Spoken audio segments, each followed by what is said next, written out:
Hello everyone and welcome back to my channel, and if you're new here, thanks for joining me. I'm Katie and we've got an UPCRATE. I am so happy at this. I'm really happy because all throughout May I've been doing mermaids and this has just given me that break I've needed to do. If you haven't been watching, I do suggest checking out the mermaid playlist, and I'll leave a link on the screen or in the description somewhere, or at the end of the video actually. Make sure you do watch it. I have managed to keep up throughout the whole month doing the prompts and I've not got long left to go. Anyway, let us talk about what is inside the box. So we have the Carin Brush Marker Pro, and those are in the colours turquoise, lipstick red, gold, grass, warm grey and plum. And they're like a watercolour pen, but they've actually got ink inside the barrel so you can see how much is in there, and they activate really nicely with water. Apparently you can press the tips together and get a bit of a chameleon pen type effect, but I don't like to do that, so I haven't in this video, and they're quite a nice juicy pen. Also included in the box is a Koh-i-Noor 1500 pencil in HB, pretty much standard pencil. We also have a Jelly Roll Classic in white, and that is a size 10 bold. Quite like the Jelly Roll markers, they're pretty good. We have a Van Gogh watercolour brush series 191 in size number 4.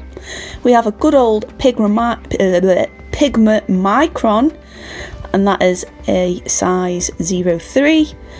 We've also got UPCRATE's own watercolour paper, and that's 300 GSM, and it's double-sided, and I will explore both sides of that in the video. So we have two paintings today.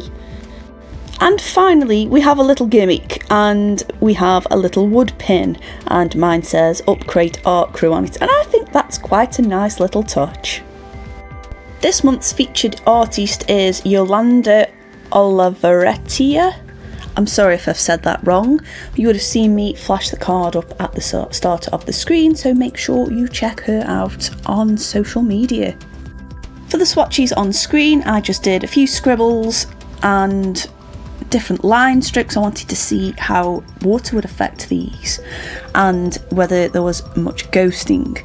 So the actual coloured pens, basically everything apart from the grey, dissolved really nicely, and yeah, these are really nice watercolour pens.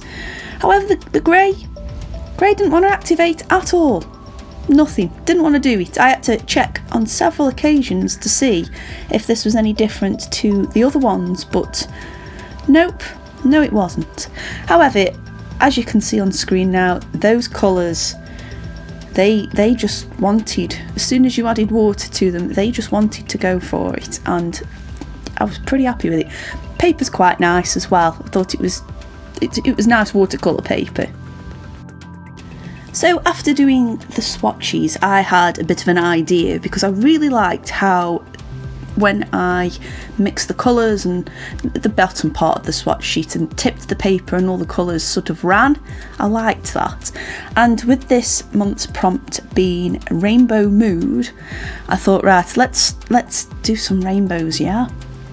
So I wanted this character on screen to have some lovely rainbow hair, and it's just raised above her head. It's flowing like a rainbow. And all I did was simply draw out the outlines and then straighten there with the pens. And I really love how vibrant these were. I tend to find with watercolour pens in general, it doesn't matter what paper I use, you do tend to get a hint of shredding. But these were alright, they were juicy enough to sort of glide over the paper. And as soon as I added that colour, I sort of did a bit of a wet on wet. I started off with the marker and then wetted the bottom of the page or the top of the page, and then introduced that water up towards where I'd used the pens and let it drizzle down that way. That's the best way I can use to describe what I did there. I took a clean palette and mixed a flesh tone in there, and I'm not brilliant at mixing flesh tones with these pens. I think I need to practice a little bit more, to be honest, but I think I did okay. I wanted to add some more hair detailing to our character, just to make it look like hair and not just some crazy rainbow. And then for the background, I wanted to add just a very light blue, just so it wouldn't be this stark rainbow on a plain background, and I think that worked out quite nicely. After adding the eye details, I went in there and added some more hair details, and yeah, I really like how these work. Now, I didn't want to touch nibs on with these pens because I just don't want to ruin the ink inside them. I know it says you can, and I know it says it won't ruin the ink, but I'm very sceptical and I don't want to ruin them because these are nice pens. So I kind of blended in the hair. I actually used the pen on the paper to blend, and that worked out okay and it didn't ruin the nibs or the ink. For her t-shirt, I've also given her a nice rainbow, although I think I might have gone a bit too far with the purple, as it kind of just left this strange blob. Never mind, it's not the end of the world. Just adding in a few final details with the liner and giving her some nice rosy red cheeks. I also tried to give her some rainbow eyeshadow, but I think that went a little bit too wrong and her eye makeup looks a little bit too heavy. Never mind. And because one was included, I used the Jelly Roll pen just to tidy up some areas and add a few highlights. For the second drawing, I thought I would just do a fish. I don't know why. I think maybe it's mermaid. Maybe I've just got fishes on the brain at the moment.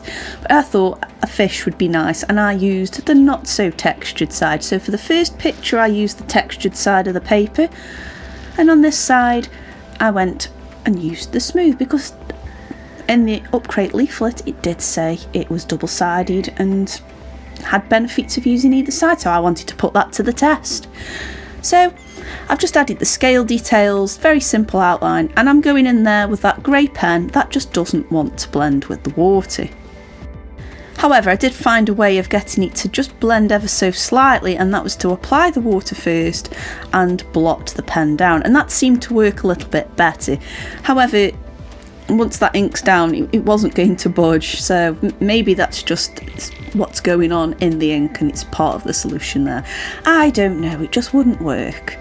I'd used the same adding the water before the ink technique for the fish's face, and yeah, I quite like the depth that came out on this. I also went over the scales again once it had dried, just to add a bit more depth again.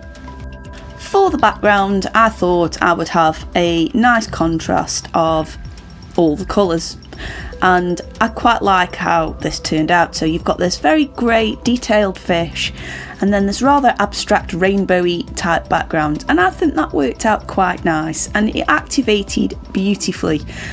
The paintbrush in this set was pretty good. I think it could have done with being a bit bigger, but then I did use larger areas of colour, and I was tempted just to grab one of my existing brushes to use, but I thought no, let's be good. I've already used an eraser that's not part of the set, let's not cheat too much. But I really liked how they blended, it just added a bit more of a washy feel to it. And to make that fish stand out just a little bit more, I went and did a bit of a scribbly outline around the fish just to make it pop. I also added some circular, well, they're going to be bubbles, but I added some circles to represent bubbles in the background and just break it all up a little bit. And I'm quite happy with how this one turned out too. All in all, I'd say this has been a pretty fun box. I think it's the change I've needed from doing mermaids all throughout May, and it was really nice to just use this wacky colour palette. They were really fun pens to use. I know I've got about 1 million liner pens, but I'm using them a lot just lately, so it's not a big deal. And yes, it's another pencil and another gel liner, but again, I use them, so it's not really a problem. I wish there would perhaps have been a little bit more paper this month, but it's not the end of the world.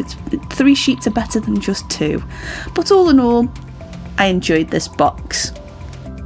I hope you've enjoyed this video and the unboxing and what I've done with this month's UPCRATE ingredients. I'm quite happy with how they turned out, although that splodge on her t-shirt really is standing out to me, so I'll try and ignore that.